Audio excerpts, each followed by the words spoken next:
Good evening, Blue Ridge Leader School. Welcome to Virtual Vespers. My name is Brian Stamper and I am from the Northside Family YMCA in Richmond, Virginia. And I also have the pleasure of serving as one of your 2020 honor leaders. I also have the cool and unique opportunity to also work at the Y and work with Leaders Club, which is pretty cool in itself. Tonight I will be delivering your inclusion virtual Vespers. I do know this is a little weird because we're able to speak to the people of the mountain. You guys are able to sit on the lawn, crowd with your friends, hug, all that stuff, but I still think it's gonna be cool. So, up with our first question, which is, what does inclusion mean to me? Inclusion is an effort to make sure groups such as race, sex, gender, political affiliation, sexual orientation, etc. have the ability to interact with each other and to be inside of the group. Sometimes people often get diversity and inclusion mixed up, however, they go hand in hand. I like to think of diversity as the state the group has, which is different races, different sex, different genders, different political affiliations, backgrounds, all that good stuff. However, inclusion is something the group full of diverse people want to aim for.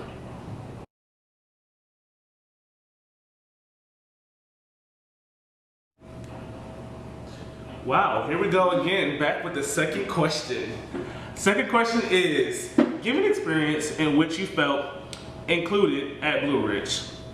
So mine would have to be when my second year on the mountain, Blue Step was added to the clinic list.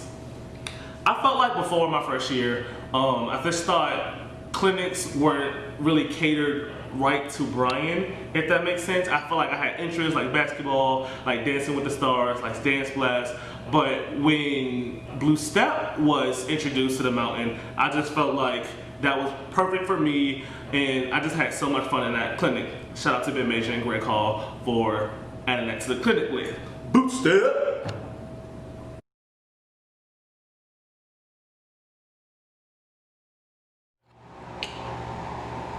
Hold on. It's time for question 3. Hey y'all, question 3. What meaning does this word carry at Blue Ridge Leader School? In my opinion, inclusion carries a lot of meaning at Blue Ridge, especially through action. Whatever day this falls on at Blue Ridge, it gives the participants at the school a chance to really express themselves, which I feel really special and dear to my heart. I love to see it. Blue Ridge Leader School is also already a place to be able to be yourself and not get any negative judgment for it. But when Inclusion Day arrives, I feel like that no judgment feeling in that zone is amplified by 1,000. And I can literally watch and feel the acceptance flow through the mountain. This word also sticks out to me personally because it's the only word of the day that is not a core value of the YMCA, which to me screams is important enough to fit in the category of all YMCA leaders should instill in their lifestyle.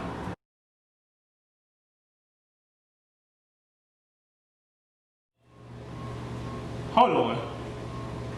Question 4, is that you? Here we go. Question 4 is, what is your favorite quote / song that has to do with inclusion? Mine personally is by my favorite artist, Beyonce. It's called Bigger. The first line in there reads, if you're feeling significant, you better think again. Better wake up because you're part of something way bigger. You're part of something way bigger. To me, this message conveys that inclusion cannot basically be done by one person or a small group of people. We all have a bigger role to play in this because it's all bigger than us. Which is what Blue Ridge is all about to me. It's about taking something you learn at Blue Ridge, taking it back to your home Y, and spreading it. Which in this case is about inclusion.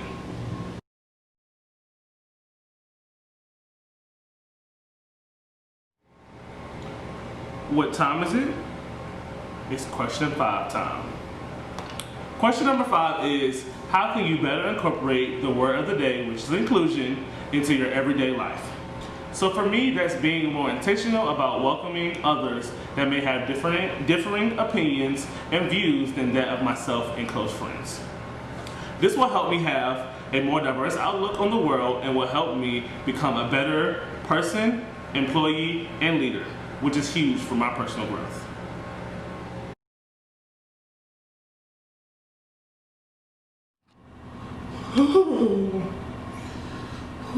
Wow.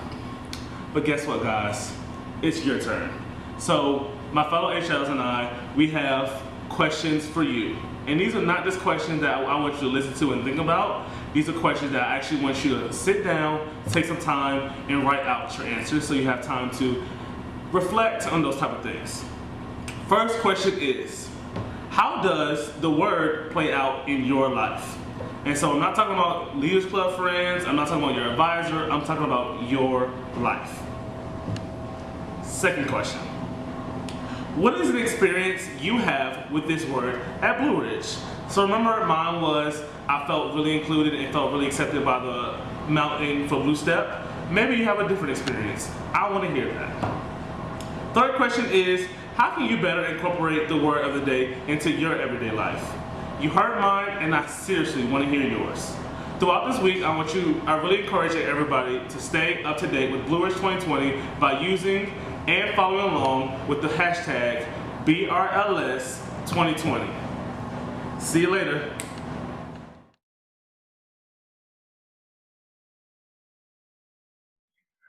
All right, welcome back, Blue Ridge Leaders School, to our first ever alumni testimonial.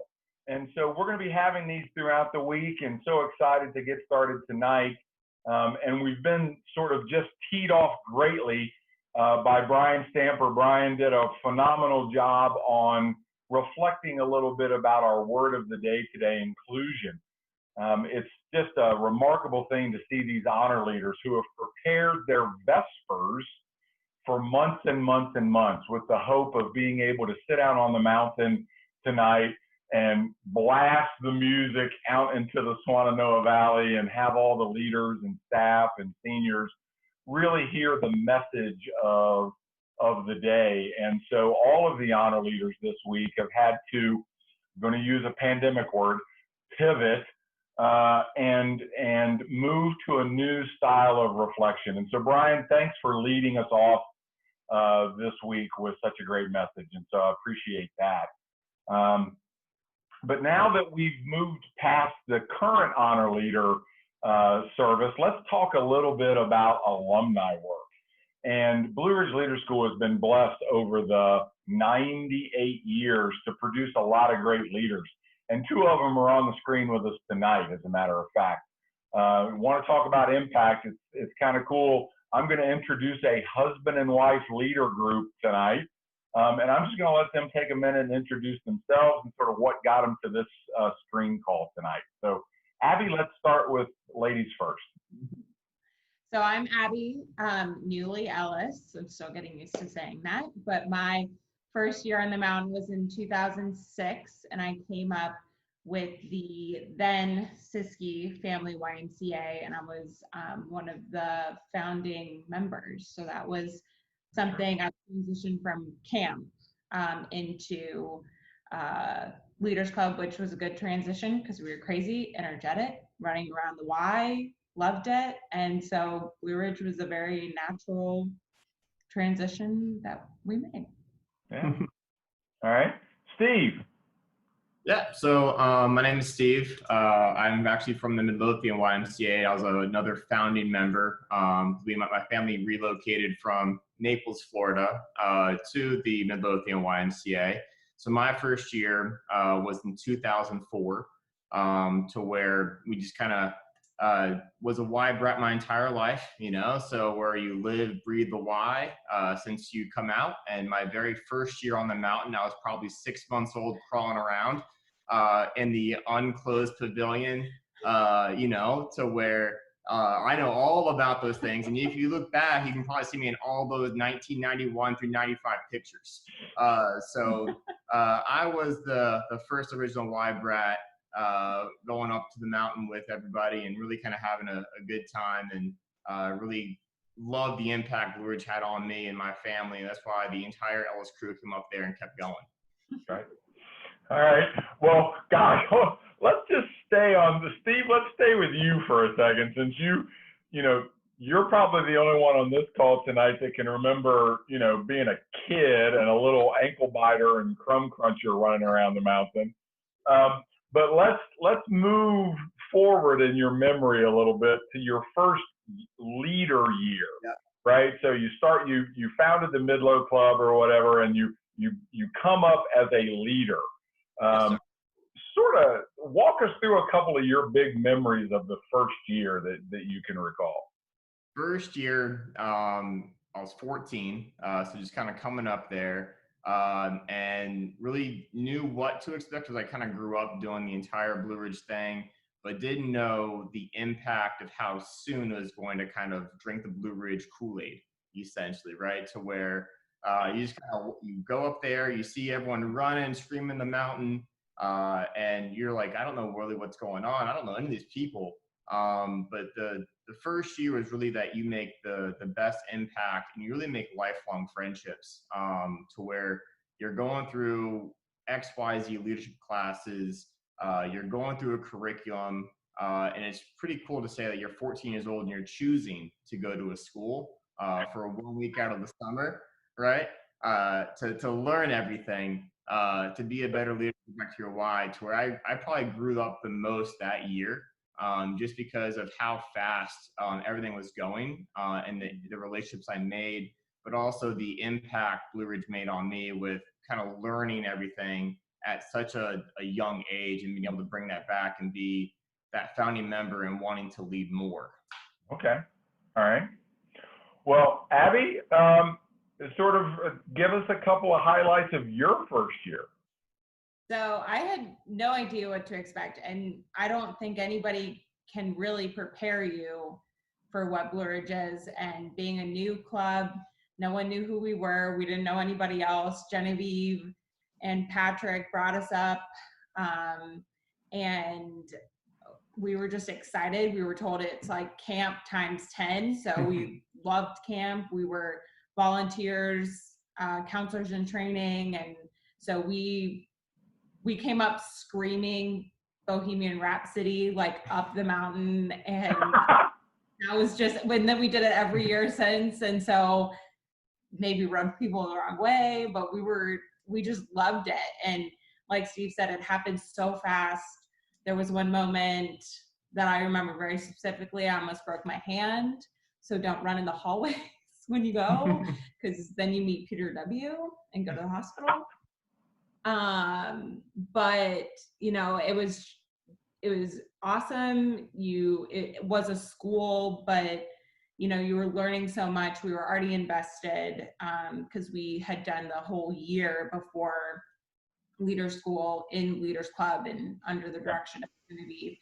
And you know, I just loved it. I drank the Kool-Aid really quickly too. And you know, you're screaming chants with a bunch of people and you're just high-fiving and everybody's open and you might not even know their name, and they were just excited.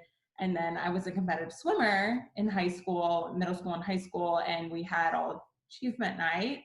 And then, you know, we had a swimming part. So I was like, done. This is great.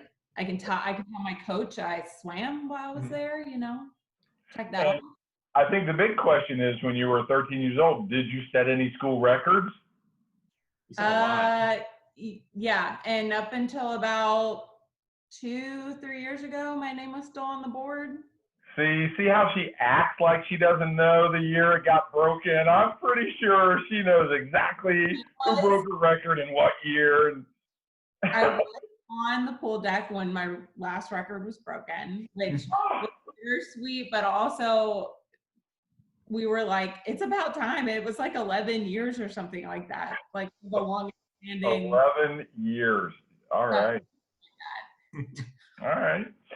Well, and both of you, just real quickly, how many years have you been attending, or have you attended Blue Ridge Leader School?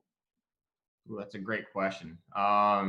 I was actually on and off, because I missed 1 year, and then kind of came back as a senior leader, and then came back on staff as well. So I think I was on and off for about 10 to 12 years, roughly, depends on what it was. Okay. I think I'm about at 12 years. I was also on and off. So I did 6 years. I started as a 14-year-old, and my 6th year was in the senior leader division, where I got to take a few of the classes, Summit and Yeah. experiential learning, but then took a few years off and then returned to staff, and have been on staff for a while. Yeah, so let's take just a pause here because hopefully we have a few hundred alumni that are tagging into this thing throughout the week. And just so you know, Blue Ridge Leader School is always open to bringing folks back, right? So that's the beautiful thing is when you've produced hundreds of great leaders like Steve and Abby and other great leaders, we only have 110 or so staff. So if they're doing a great job, we keep them there, but we always have to have a deep bench. So if you're an alumni right now and you're seeing these two guys and going, wait a minute, off and on, off and on, I thought once you left the mountain, you were gone. Nothing could be further from the truth. As a matter of fact, sometimes when leaders leave the mountain and they go into corporate America, they go into not-for-profit, they live their life, they raise children, they come back a better staff person than they would have ever been if they would have just stayed on, you know, into their 21, 22, 23-year-old years. So if you're an alumni and you're seeing these two guys going, wait a minute, I want to be back on the staff team, get in touch with us. Go to our website. We've got a staff application link, and you never know. You may get the phone call soon. You just don't know. But shameless plug there, Steve. Abby, forgive me while I take just a second and build our bench. We will be having a second week of Blue Ridge Leader School moving forward. The demand is huge. We're going to need great people like yourselves back on the mountain. So you each went many years. So I'd like for you to pick a year that I know it's hard to say favorite, but give me a year or give the audience here some stories of one of your more memorable years. And well, let's stay with Abby. Let's do ladies first this time. I would have to say, looking back on my leader years, because that truly was the biggest impact, because I wouldn't come back, leave my corporate job that's not connected to the Y each week out of the summer, or 1 week out of each summer, and come back and do this. So my favorite year was probably my 4th year. I was a counselor. I had this awesome group of first and or second year, but older girl leaders. And we were around the same age, so we just really connected. We had a lot in common. We knew a couple people just by coincidence, and you know, they were excited to learn. Like some of them that were the second years were teaching the first years and bringing them in, which I think as an older leader can be really hard to come in later, because either you are like, wow, I really wish I did this sooner, or you're like, I don't know about this, like this could not be cool, Right? And you're going to a school, so it's really hard. It's hard to tell my coworkers now that I go teach at a school that teens willingly come to for a week out of their summer after they just finished school traditionally. So 4th year was just really exciting. Classes were awesome. The group of my year was really tight. I mean, from, I would say, second year and on, we were so tight. I mean, always looking for each other. In Leadership 15, we had a message going on social media or text or phone calls or whatever it was at that time, I think. But, you know, we just wanted to be connected. No matter how big we were, we just wanted everybody to come back. And I think it really spoke at the end of our 6 years that we had a pretty large group. Okay. Still. But I would say 4th year was probably my most exciting, fun, favorite year that really sticks out. All right. Steve, what about you? Mine was definitely my 5th year. Okay. And the reason why is very similar to how the closeness of the group, you know, for all those 18-year-olds that were on the mountain, really taking Leadership 18 and Image 101 where Image 101, that was really probably my favorite class I've ever taken, because that was actually 2 years after my brother's death, which really made me open up, to really open up to my peers, open up to other counselors, or open up to anybody, to where it made it okay to talk, right? And that was where other people were able to now kind of relate or share their stories, to where we grew closer in our friendships, right? So Peter and Karen, thank you, for all that. But the 5th year was just a great year. You learn so much, and you really take those professional skills in Leadership 18, because you're about to apply them to the real world. So Image 101 and Leadership 18 was really my top 2 classes. Oh, wow. Well, so it's funny, you guys each had different years, but you both mentioned classes and the school component. And so, for some of us on this call, whether it's a first-year leader or some of the parents, they might not understand the rigor of the school and the demands of the school. But would you say that rigor transferred any lessons into you that you use today?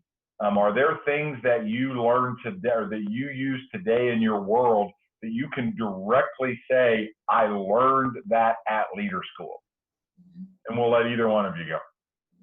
I'll go first.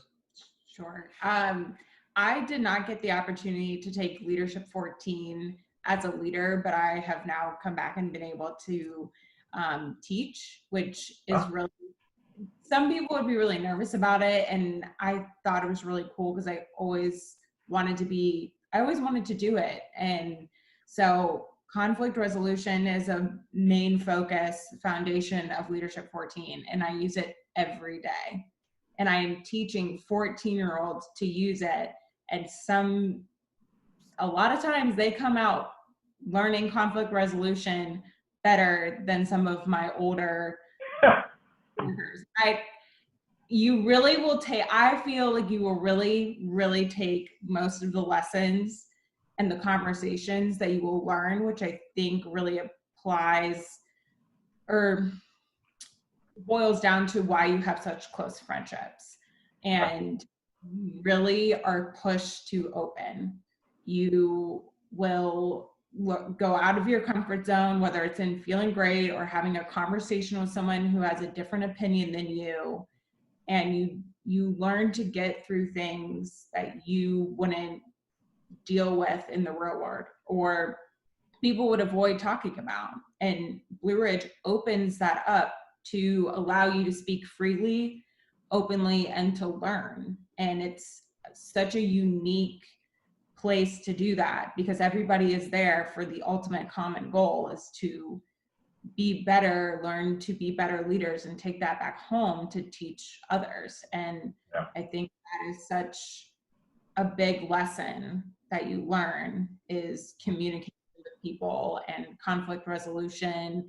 And it really shows, and it really has helped me going outside of the why, where those values may not be instilled or practiced often. And it's made a tremendous change in my career. Mm-hmm. Yeah. Steve, any life lesson you've taken away?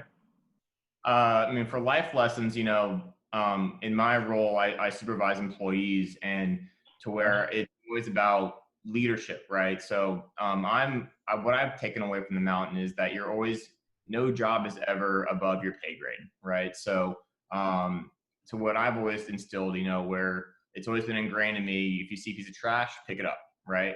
So you walk around, and if you were to ask someone to do something you're not willing, and you better be willing to do it yourself. Where it's all about leading from the front kind of mentality, or leading from the side, right? To where we're going to go do it together. And the emphasis of the word we compared to I and you. That was my biggest takeaway, that I kind of used on a daily basis, to where it's all about helping others, and you're willing to walk alongside them and go along that route, whether it be their first time or their 1,000th time, right? So, or 1,000th time. So it's all about making sure that people understand where you're coming from.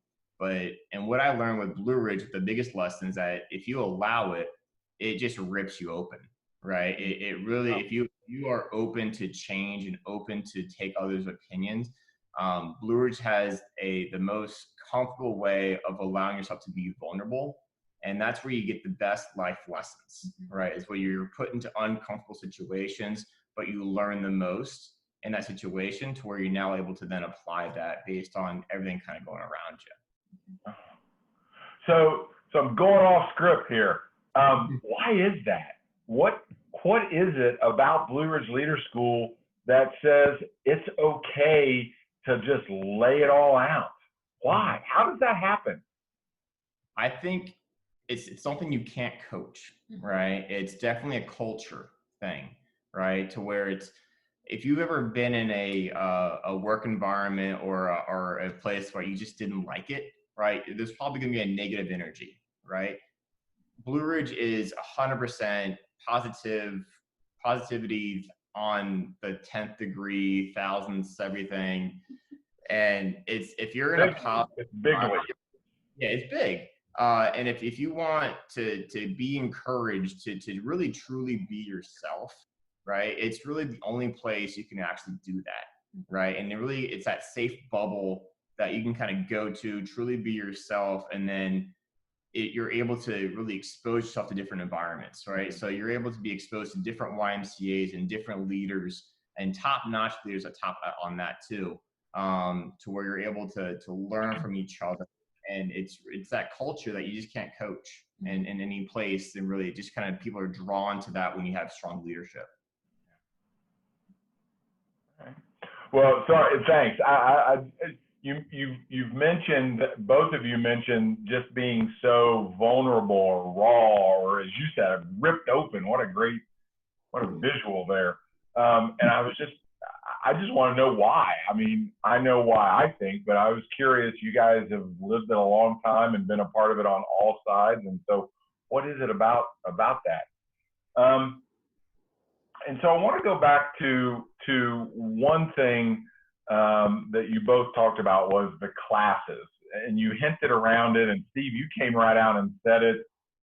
For you, it was Image 101. Earlier today, the class selection of the day was basic leadership. And so kids were learning today, of course, about group dynamics and how to move a group of 6-year-olds from the pool to the gym. And they learned YMCA history. And they learned something today that I've used every day of my life is anytime I'm outside, I face the sun so that whoever I'm talking to doesn't have to. And it's almost, that's the way I breathe right now. And so, Abby, let's put you on the spot. We know Steve's was Image 101. Give us your go-to class at Blue Ridge Leader School. So mine would have to be 6-year summit and experiential learning. And I didn't get to take Image 101 because I served as honor leader my 5th year. So I didn't get to take it. So 6-year summit was kind of my Image 101 class that I got to take and be reunited with my 6-year group. And then experiential learning, just it pushes you, and it's the kind of the end, it's the end of the curriculum, not the end of learning, just the end of the curriculum. Yeah. And it pushes you and has you use all the skills that you've learned. But those 2 classes came at a really pivotal point in my life. I did not think I was returning to the mountain for my 6th year. Thought I was going to go do a totally different summer. I almost didn't want to be there, which now looking back, I'm very thankful that my parents were like, no, you're going to finish this. I don't understand what you mean you're not going to finish it. You're going to finish it. And so those classes, the first couple of days, I remember sitting there being like, okay, and all these people, like I'm going to be like, kind of go through the motions, but like Steve said, that it rips you open. You don't have the opportunity. And with the people in my 6-year class, I've been with them for 6 years now. They all know me. They know how I work. And I think at one point, some of them called me out and they're like, "You're being quiet. You're not in, what is going on?" And it just, they ripped me open. So those 2 classes with my 6-year class was something that I needed, something I was kind of fighting against. And I am so thankful I stuck it out. I'm so thankful I went, and like, you'll be sobbing by the end of every day, probably. Sure. That point. But those 2 classes stick out to me because of the point in my life that they came in, which you never really know when you need something like that. But it kind of seems like Blue Ridge always finds a way to give you the right things at the right time that you don't even know that you need. So true. Even in these days, I think that is still very true. Well, thanks to you both for giving some time. I'd love to start to put a bow on this first alumni testimonial. And I'd love to give you guys the sort of the closing thoughts, right? So we hopefully have a bunch of alumni on the call tonight. We hopefully have a bunch of first-year leaders and second-year leaders and staff. And so you've got a broad Blue Ridge Leader School family. And I know you guys have got a lot of friends in that family. But what's our closing thought tonight? What are we going to finish with tonight? And I'll leave it to either one of you or both. I mean, I would say, Blue Ridge is probably one of my most favorite places, right? It's a place that you can't really describe, but once you feel it, it's something that's going to be with you forever, right? Whether it be you only go for 1 year, 2 years, 3 years, or you end up being going on for 30, 50, some 60 some years, right? It's always going to have a special place in your heart. Whether it just be something you try, but you learn, right? And if you allow Blue Ridge to kind of really take hold of you, you're going to learn a lot of life lessons, and you're going to be a better person for it, not just as a leader, but as a professional, and being a great person in general. And I echo what Steve said. Like it goes beyond just the why. Like it gets, you can feel very pulled into it. This only works for the why. It doesn't. It will be with you for the rest of your life. Whether you're in the why or you leave the why and you come back, there's been many people who do that. And, I will always love the why. I kind of consider myself a why brat, even though I wasn't out of the womb at the why. Married into but it. I had my own story of going to the Y, and you'll make some of your greatest friends and relationships at Blue Ridge if you let it. I met my maid of honor and absolute best friend, Anna Riedel, the first year on the pool deck as competitors, and we ended up becoming almost instantly best friends just on the pool deck. And without Blue Ridge, I wouldn't have met my husband either. So the relationships that you build and the lessons that you learn truly stay with you forever. And you can go without talking for years or months, and you pick right up like nothing's happened. And it's really, truly a special place that both of us really cherish and hold dear. Well, thank you both. I want to take just one more selfish moment while I've got you guys on the screen. And I want to say to all the alumni that's listening to this or that tune in a little bit later, Abby just mentioned a word that I want to make sure everybody hears, and that is forever, right? So not only have they taken each other as their forever spouse, and that's still amazing when I think of folks like you and Kyle and Dixie City and Peter and Karen W. that have that love has grown from Blue Ridge. That's just amazing. But you mentioned forever. And as I mentioned last night in our opening, Blue Ridge Leader School has been in existence now for 98 years. Soon we'll celebrate our centennial, and these two will both be on the staff at that time. I can assure you of that. Pressure, pressure. But as I hinted to last night, while Blue Ridge Leaders School is solid and stable, and the work of the Leaders Club is absolutely a must in its 80-some communities that we support, Blue Ridge Assembly itself is going through probably its darkest times that we've undergone. Imagine being a conference center in a global pandemic when conferences are non-existent. And so I alluded to last night how Blue Ridge Leader School is forever, but we have to take care of Blue Ridge Assembly right now.